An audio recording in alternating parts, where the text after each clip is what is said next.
All right, Emily, we're watching your butterfly here from the side. One of the things we can see here, your hands are a little bit close together. We want to make sure they stay about shoulder width apart. Once you start coming too far in, your hands having to separate them back underneath the water. So don't try to go really past that shoulder width, okay?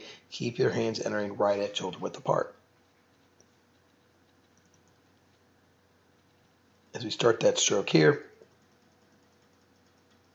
wow, that kick was great. I mean, look at how high, maybe a little high on that kick, to be honest with you.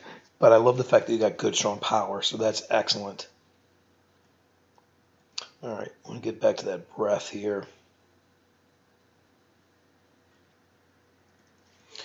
Right here, you're about halfway, more than halfway through your stroke, and your head is just about to break the surface. Keep working at breathing earlier. The more often you're able to breathe earlier, then all of a sudden it becomes a lot easier to get that head down quicker too. As you're coming across the water here, you can see your head already starting to move in the downward motion. That's really good. But this is one thing we really like. I mean, I love how long and strong your butterfly arms look. I mean, that looks fantastic, Emily. Good job of getting your head down quickly there. And there your hands are entering exactly shoulder width apart. So that's a much better hand entry. I really like that one a lot.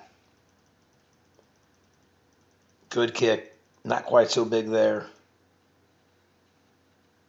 Okay, so your kicks look a lot better there, and maybe that first kick was just kind of right in the very beginning of the stroke.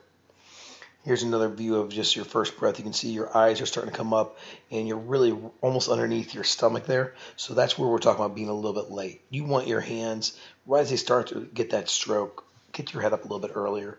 One of the kind of demonstrations or examples I use for people is when you're doing a pull-up. The very first thing you start to pull when you're doing a pull-up is your head starts to go up first. And the reason is because that's where your most strength is getting your head up, right? Your head weighs about 13 to 15 pounds. And so if you're breathing late, all of a sudden you really have no strength to lift your head up anymore. If you actually pull your head up, it's going to help you out a lot better. So keep working at breathing early. Man, that looks so good there. Emily, your butterfly on top of the water is perfect. Really, all in all. I mean, it looks so good. I'm glad you did this video because I've been very impressed with all your flies I've seen. Don't breathe last stroke into the wall. All right, but this is a good job. You got your head in the right position. Just look right here. Okay, don't look at this wall, but you've got your head in totally the right position. So I love that. All right, we've talked about this before, but you can see your head's underwater.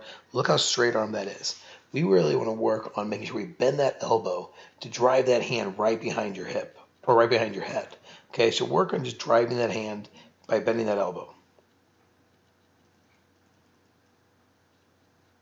Good job of streamline. You can see there you actually did that first dolphin kick again on your side, so you can totally see it. We got to make sure we keep working at it. But look how far out. First stroke. Here's where the flags are.